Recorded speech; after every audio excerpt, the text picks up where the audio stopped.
Est-ce que les temps de désert dans nos vies sont des passages inévitables? Bien souvent, après des temps de bénédiction, de victoire, d'abondance, il se peut que vous vous retrouviez dans un désert. Alors ne soyez pas surprise. Il ne faut pas que vous soyez prise au dépourvu. Et souvenez-vous que Dieu ne va jamais vous abandonner au milieu du désert. Vous écoutez Réveille nos cœurs. La vie est une succession de cycles. Il y aura toujours des hauts et des bas. Et ce n'est pas nécessairement mauvais en soi. Ces périodes peuvent nous aider à développer notre foi. Et dans la suite de cette série « Traverser les déserts de la vie », on va découvrir comment traverser autant les moments difficiles que les moments de joie. Nous sommes en train de réfléchir ensemble à ces traversées du désert et à la façon dont elles surgissent dans nos vies. Pourquoi Dieu les permet, à quoi elles ressemblent concrètement, à quoi est-ce qu'il faut s'attendre, et puis déjà comment y survivre, mais surtout comment grandir pendant ces périodes désertiques. Dans le premier épisode de cette série, nous avons vu que Dieu permet que tous ses enfants passent par des traversées du désert. Pas seulement certains, mais tous. Et quand vous traversez une période de sécheresse spirituelle, une période d'adversité, de difficulté, d'épreuve ou de tentation, il ne faut jamais croire que Dieu est fâché contre vous ou qu'il ne vous aime pas. Au contraire, ces périodes pourraient être une expression de son amour. Dieu veut vous façonner, vous modeler et vous apprendre à marcher par la foi. Dans la vie, on a besoin de traverser des déserts.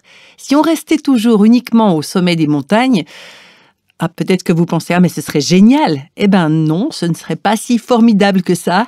Sans ces traversées du désert, on passerait à côté de nombreuses facettes du caractère de Dieu et de ses façons d'agir. La dernière fois, on a également souligné que souvent, les traversées du désert viennent immédiatement après une période où on a vécu une bénédiction particulière, une grande victoire spirituelle ou une expérience intense avec Dieu, un temps d'abondance. Il semble fréquemment que ces temps de désert succèdent à ce genre de moments forts. D'ailleurs, on a lu le passage du premier chapitre de l'évangile de Marc, où Jean baptise Jésus dans le Jourdain. C'est une expérience spirituelle très forte. Dieu fait entendre sa voix du haut du ciel, le Saint-Esprit descend sur Jésus sous la forme d'une colombe, les cieux s'ouvrent et Dieu déclare à Jésus « Tu es mon fils bien-aimé, tu as toute mon approbation ». Jésus venait de vivre ce temps fort, spirituellement parlant, cette reconnaissance publique de sa véritable nature. Et la Bible nous dit que aussitôt, l'Esprit poussa Jésus dans le désert où il passa 40 jours tenté par Satan.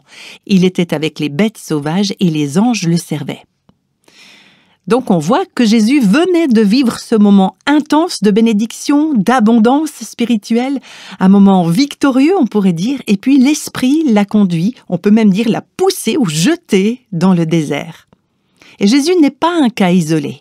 Vous allez remarquer ce même schéma dans l'Ancien Testament et je vous invite à ouvrir votre Bible dans le livre de l'Exode. Et nous allons voir ensemble comment les Israélites ont vécu une expérience très semblable, pas seulement une fois, mais à plusieurs reprises.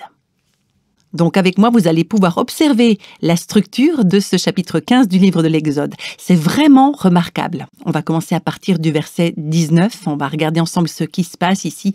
Mais il faut d'abord un petit peu de contexte. Le peuple d'Israël vient tout juste d'être délivré de 400 ans d'esclavage en Égypte. Dieu avait accompli des miracles extraordinaires. Il avait envoyé de nombreuses plaies contre les Égyptiens. Et finalement, il est parvenu à faire plier Pharaon, qui a fini par leur dire « Allez-vous-en d'ici ». Et c'est à ce moment-là que le peuple a pu partir. Donc, ils arrivent devant la mer Rouge. La situation a l'air d'être sans espoir. Comment est-ce qu'ils allaient la traverser, cette mer? Des montagnes à gauche, des montagnes à droite, la mer Rouge devant, et derrière eux, l'armée égyptienne qui les poursuivait et qui menaçait de les rattraper. Là, tout semblait perdu. Le peuple était désespéré et ils ont crié à Dieu. Et Dieu a indiqué alors à Moïse ce qu'il devait faire et il fit traverser la mer Rouge au peuple d'Israël à pied sec. Je lis Exode 15, verset 19. « Oui, les chevaux du Pharaon, ses chars et ses cavaliers ont pénétré dans la mer, donc à la poursuite des Juifs, et l'Éternel en a ramené l'eau sur eux alors que les Israélites ont marché à pied sec au milieu de la mer. Ça, c'est un genre d'expérience vraiment extraordinaire. Imaginez un instant, il ne s'agit pas simplement d'une dizaine de personnes qui essayent timidement de traverser un petit cours d'eau. Non, on parle ici de 2 millions d'Israélites bloqués devant une immense étendue d'eau. Impossible de passer. Et c'est alors que Dieu intervient. Il divise la mer, il ouvre un large chemin au milieu de l'eau et tout le peuple traverse à pied sec. L'armée égyptienne arrive juste derrière, mais les eaux se referment sur elle et l'engloutissent. C'est vraiment une scène à la fois dramatique et spectaculaire. Alors, est-ce que vous pensez que le peuple d'Israël a cru en Dieu à ce moment-là? Oui! Seigneur, bravo! T'as vaincu les Égyptiens qui nous gardaient en esclavage depuis 400 ans. Mais quelle victoire incroyable! Ces gens, ils étaient comme de tout nouveaux croyants qui n'arrivent pas à réaliser tout ce que Dieu vient de faire pour eux. C'était tellement merveilleux, tellement enthousiasmant, un tel triomphe. Au verset 20, d'ailleurs, on les voit louer l'Éternel. Myriam, la prophétesse, la sœur d'Aaron, prit à la main un tambourin et toutes les femmes sortirent à sa suite avec des tambourins et en dansant. Myriam répondait aux Israélites « Chantez en l'honneur de l'Éternel, car il a fait éclater sa gloire. Il a précipité le cheval et son cavalier dans la mer. » C'est un grand moment de louange, ça, n'est-ce pas? Je veux dire, les gens qui applaudissent, qui chantent, qui dansent, il y a le feu, il y a de la joie, il y a une vraie fête, une célébration, c'est incroyable. Maintenant, écoutez attentivement le verset 22. Moïse fit partir Israël de la mer des roseaux et ils prirent la direction du désert de Chour. Après 3 journées de marche dans le désert, ils ne trouvèrent pas d'eau. Ils venaient pourtant de quitter un endroit où il y avait plein d'eau. C'était la mer Rouge. Et Dieu leur a montré que l'eau, ils savaient parfaitement la gérer. Il y avait de l'eau là où eux n'en voulaient pas. Et les voici qui entrent maintenant dans le désert et là, ils ont besoin d'eau pour survivre. Encore une fois, on ne parle pas juste de quelques personnes, on parle de milliers de personnes. Des mères, des pères, des grands-mères, des petits-enfants, des bébés. Et il n'y a pas d'eau. Ils sont dans le désert, dans un lieu aride, un lieu désolé. Ça n'a pas pris beaucoup de temps. 3 jours à peine. Ils quittent la mer Rouge, ce lieu de grande victoire, et quel est le tout premier endroit où Dieu les conduit? Dans le désert. Dans un lieu sec et difficile. Et c'est très souvent qu'il agit comme ça. Regardez ce qui se passe au verset 27 du chapitre 15 de l'Exode. Ils arrivèrent à Élim, où il y avait 12 sources d'eau et 70 palmiers.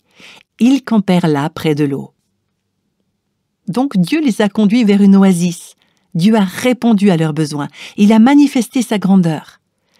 Là, on pourrait se dire « Ah, Seigneur, on est enfin sortis de ce désert. Heureusement qu'on est arrivé dans cette oasis. » Mais combien de temps elle dure, cette pause dans l'oasis? Écoutez bien le verset suivant, chapitre 16, premier verset. « Toute l'assemblée des Israélites partit d'Élim, et ils arrivèrent, où donc? Dans le désert de Sin, qui est entre Élim et le Sinaï, le 15e jour du 2e mois après leur sortie du pays d'Égypte. » Donc ils n'étaient même pas sortis d'Égypte depuis 2 mois, qu'ils étaient déjà dans leur 2e traversée du désert. Et qu'est-ce qui précède cette 2e traversée du désert? Une pause dans une oasis. Un temps de joie, de célébration de la fidélité de Dieu, de la manière dont il prend soin de son peuple. Et maintenant, les voilà de nouveau dans le désert. Alors, au chapitre 17, on ne va pas tout lire, mais c'est l'histoire du peuple d'Israël à Réphidim, un endroit où, une fois de plus, ils ont connu la bénédiction et l'abondance. C'est là que Moïse a frappé le rocher pour en faire sortir l'eau. Peut-être que vous vous souvenez de cet épisode. Ça se trouve dans Exode 17. Ils ont vu la main de Dieu agir de façon miraculeuse. C'était une grande victoire. Et c'est là aussi qu'ils ont combattu les Amalécites. Peut-être que ça vous dit quelque chose. C'est l'épisode où Josué mène le combat pendant que Moïse lève les bras et Aaron et Hur sont à ses côtés pour le soutenir. Ils ont vu la puissance de Dieu, la victoire de Dieu, une victoire éclatante, une bénédiction abondante. Il y a de l'eau qui coule du rocher. L'ennemi est anéanti. Voilà donc ce qu'on trouve dans ce chapitre 17. Et on arrive au chapitre 18, qui est comme une sorte de parenthèse, et puis ensuite au chapitre 19, premier verset, « Le jour même du 3e mois après leur sortie d'Égypte, les Israélites arrivèrent. » Où est-ce qu'ils arrivent? Ils arrivèrent dans le désert du Sinaï. 3e mois, 3e désert.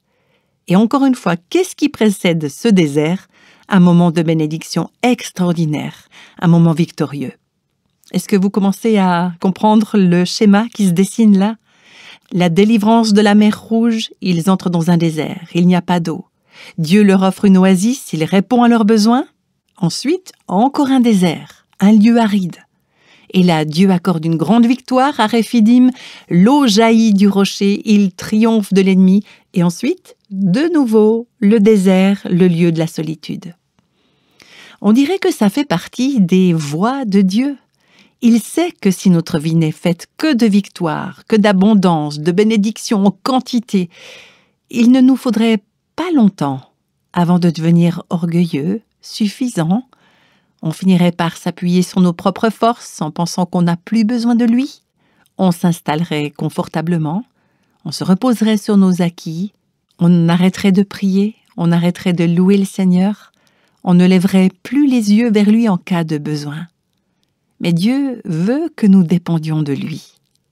Il veut qu'on se rappelle à quel point on a besoin de lui, qu'on ne peut pas vivre sans lui. Alors il nous conduit dans le désert, là où il n'y a pas d'eau, là où il fait chaud, là où c'est aride, sec, stérile, isolé, inhabité, tout ça, afin que l'on se retrouve dans une situation où on est obligé de crier vers lui. Et Israël n'est pas le seul à avoir connu ces mêmes schémas de haut, de bas. Je pense par exemple au prophète Élie dans l'Ancien Testament. Vous vous souvenez peut-être de cette confrontation incroyable qu'il a eue avec les faux prophètes de Baal. On peut lire ça dans le premier livre des Rois au chapitre 18. Et c'était vraiment intense. À cette époque, il y avait une reine qui était méchante, Jézabel. Elle régnait, elle faisait tuer les prophètes de Dieu. Les vrais prophètes de l'Éternel devaient se cacher dans des grottes. Et le peuple adorait le dieu Baal, c'est-à-dire que les Juifs se tournaient vers de faux dieux. Et Élie, lui, il sort et il prend position pour Dieu, comme certaines d'entre vous, vous le faites peut-être sur votre lieu de travail ou dans votre école. Élie a vu Dieu envoyer le feu du ciel. C'est Baal qui était censé être le dieu du feu, mais c'est Dieu, Yahweh, qui est le vrai Dieu du feu. Donc il envoie le feu, il triomphe, il écrase les faux prophètes et ceux qui les suivaient, et il manifeste sa puissance extraordinaire. Alors, qu'en est-il du prophète Élie? C'est l'homme de Dieu, c'est l'homme fort du moment, c'est le prophète, celui qui a prié, et puis toutes ces choses sont arrivées. On pourrait penser qu'à partir de là, c'est le prédicateur que tout le monde va vouloir inviter, celui que tout le monde admire, parce qu'il est l'homme de Dieu. Mais Dieu ne veut pas qu'Élie devienne orgueilleux. Il veut pas qu'Élie pense qu'il est quelqu'un d'important, parce qu'en réalité, Élie n'est rien, c'est Dieu qui a accompli tout ça. Et où est-ce qu'on va retrouver Élie au chapitre suivant? Dans le désert. On peut lire ça dans le premier livre des Rois, chapitre 19. Élie est dans le désert, il est épuisé, il est découragé, déprimé, il a perdu toute joie de vivre. Il a peur de la reine Jézabel. Et pourtant, il vient tout juste d'être témoin de l'incroyable puissance divine, et maintenant il tremble devant cette méchante femme. Il est à bout, et il demande même à Dieu de lui ôter la vie. Comment ça se fait qu'en si peu de temps, Élie passe du statut de héros à celui de zéro quelque part? Très souvent, la traversée du désert survient juste après des moments de bénédiction et de victoire. Et ça, j'ai pu le constater très souvent, non seulement dans la vie d'autres personnes, mais aussi dans la mienne. Cette semaine, j'ai échangé des emails avec une amie et on parlait d'une période de sa vie où elle avait vécu ce genre d'expérience. J'en avais vaguement entendu parler à l'époque, mais j'avais pas vraiment suivi les détails. Ça remonte à quelques années maintenant. Elle s'appelle Michelle, c'est une membre de l'équipe de notre ministère. Elle avait accompagné un groupe de filles durant un programme pour jeunes filles qu'on avait contribué à développer à Réveil nos cœurs. Il s'agissait d'un enseignement sur la pureté morale. Alors, cette amie, Michelle, elle n'avait pas de filles. Elle avait 2 petits garçons à l'époque. Mais elle avait vraiment à cœur de servir les enfants de notre équipe et en particulier les filles. Et quand elle a découvert ce programme, elle a dit « Ah, ça j'ai vraiment envie de le faire avec les filles de notre équipe ». Et il y a quelques années, donc, elle a réuni ce petit groupe de filles qui étaient âgées de 7 à 11 ans, une douzaine environ, et elle les a accompagnées durant ce programme. Elles ont passé de merveilleux moments ensemble. Les mamans étaient très impliquées, les filles aussi. Et Michelle faisait tout ça non pas parce qu'elle avait elle-même des filles, mais parce qu'elle était très impliquée auprès des jeunes filles de notre ministère. Et c'était une belle étude. Les filles ont adoré ça, les mamans aussi. On a terminé avec une cérémonie où les mamans ont pu prier pour leurs filles, elles les ont bénies. Tout le monde pleurait à chaudes larmes. C'était des moments très forts, très émouvants. Et puis ensuite, on a enregistré aussi quelques émissions pour réveiller nos cœurs, pour partager cette expérience. Et Michelle était un petit peu le moteur dans tout ça. Les gens la remerciaient, lui disaient combien c'était formidable. Et vraiment, c'était génial. Dieu a profondément touché le cœur de ces jeunes filles. Il a transformé leur relation avec leur maman. C'était un temps très fort. Tout cela s'est déroulé sur environ 8 semaines et on a vu Dieu agir. Tout le monde était très enthousiaste. Et vers la fin du programme, Michelle a découvert qu'elle attendait son 3e enfant. Elle a partagé avec moi le cheminement par lequel Dieu l'a fait passer juste après cette expérience spirituelle tellement forte qu'elle venait de vivre avec ces jeunes filles. Et elle m'écrivait « J'étais très enthousiaste de voir ce que Dieu faisait à travers le programme et la cérémonie que nous avions vécue. » Et donc c'est là qu'elle a appris qu'elle était enceinte. Elle dit « J'étais remplie de joie à l'idée que Dieu pourrait peut-être un jour me donner une fille à qui je pourrais enseigner toutes ces choses et avec qui je pourrais vivre un moment aussi spécial. » Elle avait déjà 2 garçons et puis là elle se disait « Peut-être que Dieu va me donner une fille », ce qu'il a fait d'ailleurs. Mais elle ajoutait dans son email « Le problème c'est que quand je suis enceinte, je suis extrêmement malade pendant les 4 premiers mois. » Et quand elle dit « extrêmement malade », c'est pas juste quelques petites nausées le matin. Non, Michelle est devenue vraiment très, très malade. Elle perdait beaucoup de poids. Et pourtant, elle était déjà pas bien grosse. Et elle disait, après une période aussi enthousiasmante dans le ministère, je suis tombée tellement malade que je ne pensais pas pouvoir continuer. Donc elle est enceinte, malade, elle maigrit. Et puis elle dit, pendant plusieurs semaines, j'ai sombré dans une profonde dépression. Je me sentais tellement seule, tellement malade, tellement abattue. J'essayais de crier à Dieu. Et puis j'ai commencé à lui en vouloir. Je lui reprochais d'avoir permis que je sois aussi malade pendant ma grossesse. Ça a duré des semaines et je me suis retrouvée dans un état de désespoir total. Elle a été vraiment très honnête. Je lui ai demandé la permission de partager ça avec vous, elle me l'a donnée.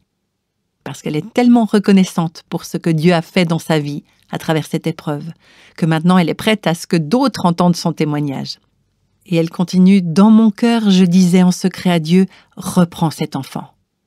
Parce que je veux pas continuer comme ça, je veux retrouver ma vie d'avant.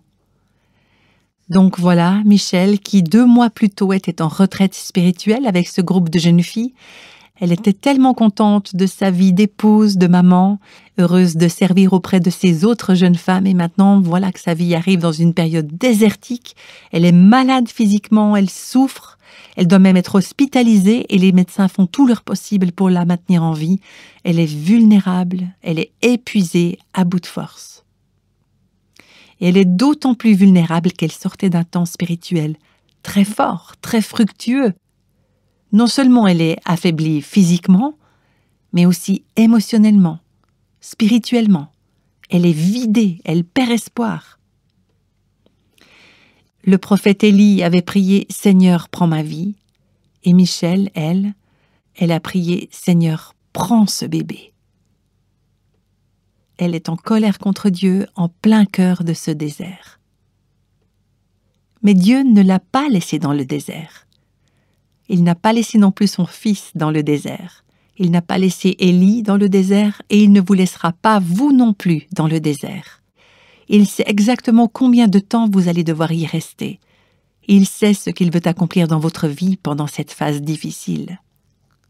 Et Dieu va œuvrer avec douceur dans la vie de Michel. Je vous raconterai la fin dans un instant.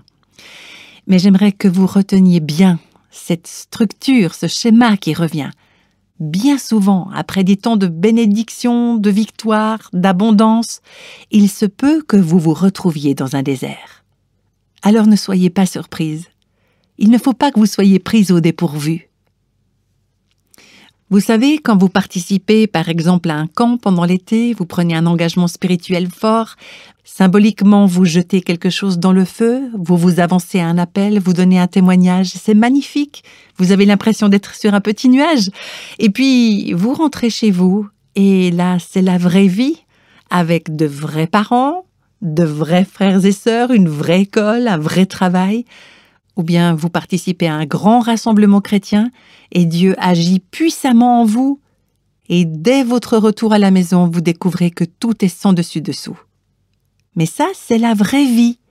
Un moment, on est au sommet de la montagne avec Jésus et l'instant d'après, on se retrouve dans la routine du quotidien, parfois très pénible.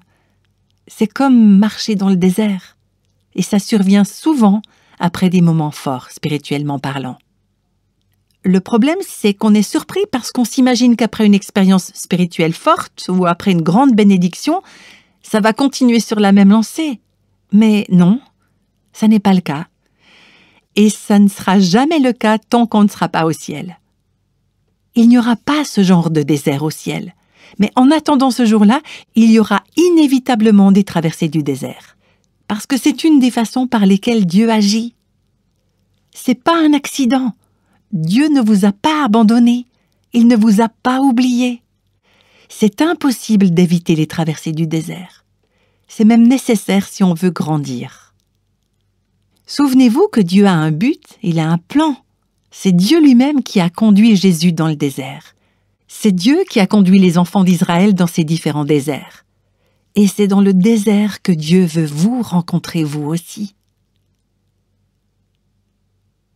Et tout au long de cette série, on verra que c'est précisément dans le désert que Dieu va vous révéler des aspects de sa gloire, de sa grâce, de son caractère, des choses que vous ne pourriez pas découvrir autrement. En réalité, les traversées du désert peuvent se révéler une véritable bénédiction. Et c'est pour ça que j'aimerais insister là-dessus. Ne méprisez pas ces temps de désert, n'y résistez pas. Ne fuyez pas ces déserts, mais acceptez-les. Et souvenez-vous que Dieu ne va jamais vous abandonner au milieu du désert. On va revenir maintenant à l'histoire de Michel. Je vous rappelle que j'échangeais par email avec cette amie à propos de son expérience. Elle m'avait raconté ce qu'elle avait traversé, elle m'a décrit comment Dieu l'avait délivrée de son désert. Je ne vais pas entrer dans tous les détails, mais voilà ce qu'elle dit. Environ 1 an plus tard, j'ai dans mes bras cette magnifique petite fille que j'avais tellement espérée pendant toutes ces semaines où j'étais avec le groupe de filles. J'ai réalisé que Dieu était vraiment mon roi, qu'il était vraiment mon Abba, mon papa, mon grand médecin. Je l'aimais, j'avais terriblement besoin de lui, mais j'avais simplement perdu de vue à quel point il est puissant. Et je crois que c'est très important ce qu'elle dit, parce que c'est très facile d'oublier quand on est dans le désert. C'est facile d'oublier même jusqu'à la présence de Dieu. Mais souvenez-vous, le désert ne dure pas toujours. Dieu a des projets, il a un but pour vous. De l'autre côté du désert, vous allez découvrir de nouveaux aspects de la gloire et de la grâce de Dieu, des aspects que vous n'auriez peut-être jamais pu découvrir autrement. Et si en ce moment, vous vivez une période de bénédiction, de victoire, d'abondance, c'est très bien. Mais sachez qu'il est probable qu'elle soit suivie d'une traversée du désert. Et c'est très bien aussi. Si vous êtes déjà dans le désert, eh bien cette série va vous rappeler que ça ne va pas durer pour toujours. Que Dieu a un but dans tout ça. Il a un plan avec cette traversée du désert. Et il a un plan pour vous dans ce désert. Alors, laissez Dieu accomplir son œuvre et sachez que tout ça, ça fait partie de son plan pour vous rendre semblable à Jésus.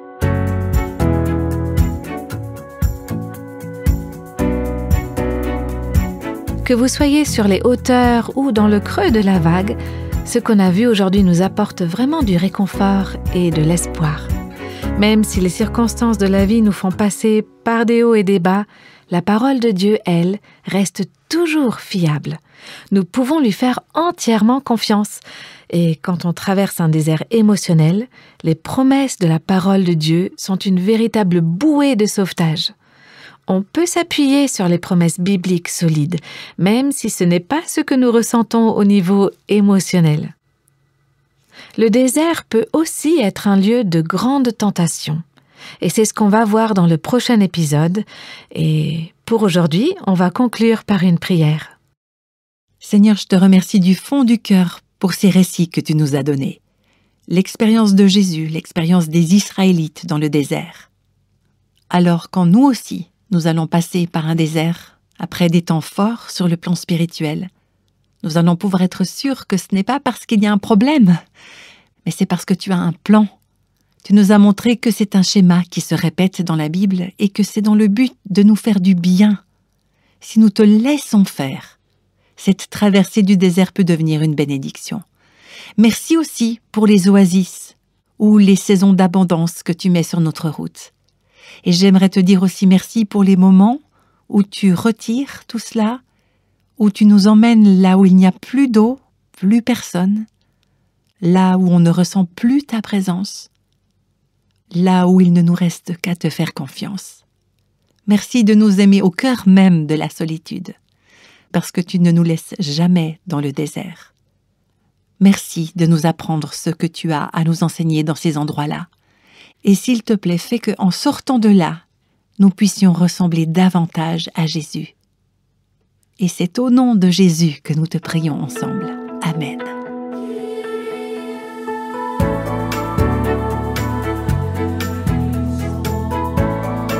Tous les extraits de la Bible sont tirés de la version Second 21. Réveille nos cœurs est le ministère francophone de Revive Our Hearts avec Nancy DeMoss Wolgemuth. Avec les voix de Christine Raymond et Jeannette Kosman.